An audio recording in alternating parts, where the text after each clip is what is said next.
this stuff, oh my gosh, this was like the biggest discovery, and I didn't start using it until I was working on the hem of my garment.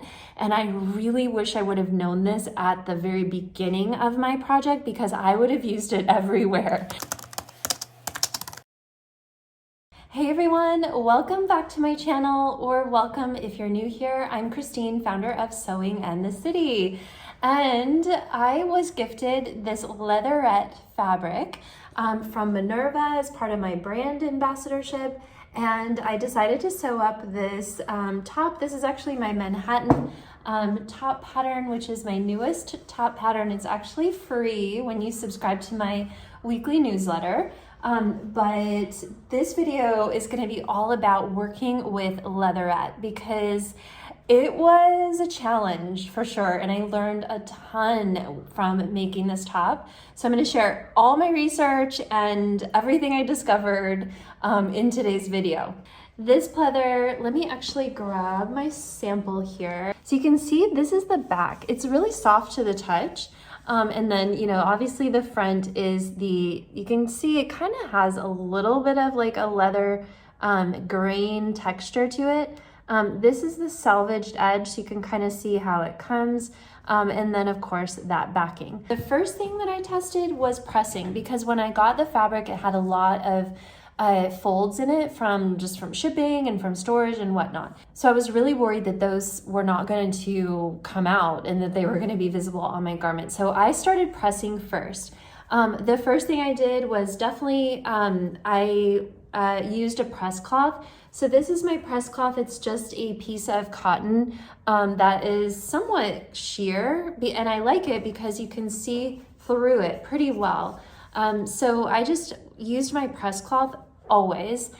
There was one time when I didn't use the press cloth, and I touched my iron to the fabric, and it just stuck. It like wouldn't move. So you definitely have to use a press cloth.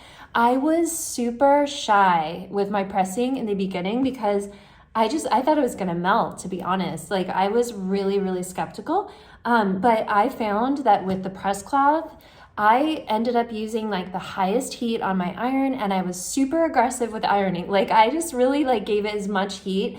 It can take like all the heat possible, and it's kind of like the more the better, because you get, it did kind of get like, you know, pretty crisp seams. So yeah, these are taped down, which I'll show you in a bit. It's a little trick I discovered.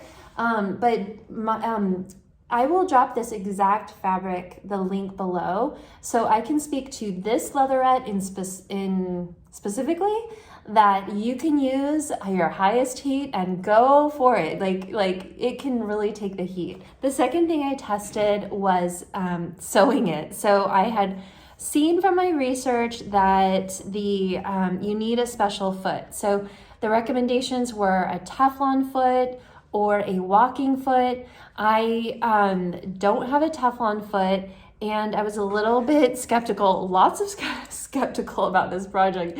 I was a little skeptical. I've never used my walking foot before. So I decided just to give it a try, like what could happen if I just sewed with my regular sewing foot. And this is what happened. So this is the top side, and this was the bottom side, the bobbin. This was the top. And that was just sewing a regular seam. So I quickly realized that that was not gonna work. So I dug out my walking foot. So I figured out how to use the walking foot. You like put this little thing up over the presser foot. It feels a little like kind of like clunky to sew with this. I definitely wouldn't sew with it all the time, just because it kind of just made me feel a little clunky. But it sewed beautifully with the pleather. So the walking foot, I can say definitely is just fine for sewing this particular pleather. The other thing I did was increase my stitch length to about a 3.5. So normally I sew at like a 2.5 stitch length on my machine. So I increased it up to a 3.5 stitch length. I found that when I was sewing with the shorter stitch length, it almost perforated the leatherette. So so when I increased my stitch length, it was a little bit, the stitches didn't like get buried into the pleather as much as they did when I had a shorter stitch length. Now, when it came to actually cutting out my garment, I did cut each single piece as a single layer. Just because if you double over the pleather, it's just too thick. And I think it probably would slide a bit. So I cut all of my pieces single layer. I did use my rotary cutter for, you know, as much of the places as possible. And the other thing to note when you're cutting is when you have the pieces that you need to cut two of, you want to cut the first one with your pattern piece facing up, and then the second one you want to turn your pattern piece facing down so that you get the you know, the right directions, the pieces in the right direction for when you have two. So as far as sewing, I can honestly say that working with this leatherette really stretched my patience. I learned obviously a lot of new skills and tips and tricks when working on this project. And so I would definitely recommend, if you're feeling bored with your sewing, or you just, you know, kind of like maybe you've been sewing all cottons and you're kind of like, I want to try something different, I want a little bit of a challenge, this fabric is definitely, it's great for that. Like it's, for me, it was a really, really fun, challenging, kind of new sort of project. So, so I definitely recommend it if you're kind of looking for a challenge. As far as like actual sewing tips that I have, I just used my clips when, you know, preparing my seams. You can use pins, but you just want to use them in the seam allowance only. Because the thing about the leatherette is once you put a needle through it, it doesn't repair itself. Like maybe a woven or a knit might repair the hole a bit, like the fibers kind of move. Leatherette, like once you pierce it, it's pierced. So I didn't use pins at all when sewing mine. I used all my clips. So I have two sizes, thanks to my mom who gave me these.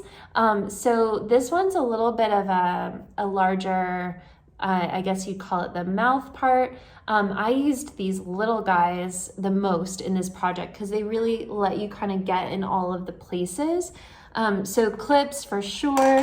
The other thing that was so cool that I discovered was this heat adhesive.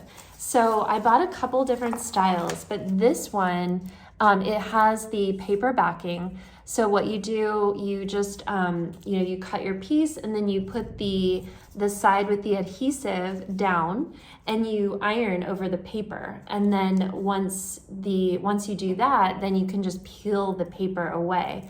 On some of mine, I actually was like, oh, I could just peel that and just, you know, just iron it in one swoop. So I did that quite a bit as well. But you can see it's just this really fine bit of like almost like glue that once you put the heat on it, it adheres the two layers. So this stuff, oh my gosh, this was like the biggest discovery, and I didn't start using it until I was working on the hem of my garment.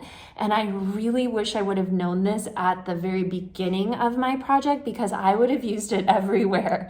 So I started using it to hem the shirt.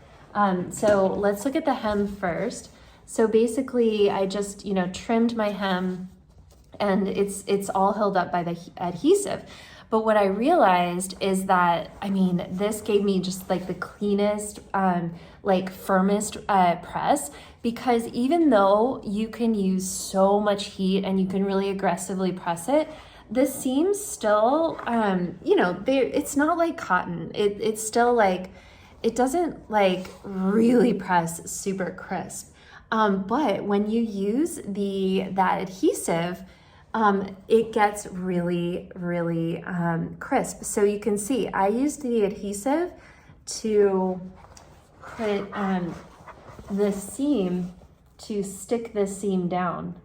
And you can see on my side seams, I actually stitched the seam allowances down because that's the only thing I knew to do, was like, I just need to stitch them down in order to get them to stay closed, because otherwise, kind of like here, it just does that. And you have like, you just can't get a crisp fold on it. So once I discovered that what it would do with the hem, then I added it to my center back seam, and you can see right from about here to here, I didn't use the adhesive inside. I think I'm gonna go back and put it on. So you can see this is where the adhesive is. It's nice and firm and just really nice. And then this is where there isn't. And you can see it's just flying open. But I literally used this adhesive in so many more places once I realized what it would do. So here's my back. So I used it on my center back and also to keep my facing down. So that actually doesn't have it there, but this is all adhesive. So the facing stays in place. Had I known that this would be so helpful, I would have used it on my side seams. I probably still would have stitched them because I love the look. I think it just adds a little bit of detailing that kind of makes it finished. But I would have definitely, you can see I didn't even get it very straight because it was hard to do. This fabric, like it slips and all this. So if I had used the adhesive first, I would have had much neater top stitching. So learn from my experience and definitely use this adhesive everywhere. For my loop, I actually just used like a piece of cotton, a black cotton poplin scrap, instead of obviously the leather, just to make it a little bit lighter weight. I just did the loop there. So as far as choosing a pattern, I think really one of the things that made this piece successful was that it doesn't have a lot of detailing as far as seams go. So I think like the more seams you have, the more the more chances are for the garment to kind of look like unpressed, I guess. So this one I chose because even though the sleeves do kind of fall forward and cover this seam, so there wasn't a lot of opportunity really to see any seams so much. And the sleeves are already naturally not meant to be pressed firm. So I thought that this was going to be a really great way to use the leather. But now that I know about the adhesive tape, I think you could probably do a bit more of like a detailed project just using a ton of that adhesive in all of your seams to keep them really, really crisp. So let me know what you think about leatherette. Is it something that maybe you're curious about? Could you see yourself making something out of it? I will drop the link to this exact leatherette below if you want to check it out. It does come in a lot of different colors, which is kind of cool. So I think that's it for me. Let me know if you have any questions, anything I missed. I'm happy to share my experience sewing with this fabric. And yeah, until next time, bye.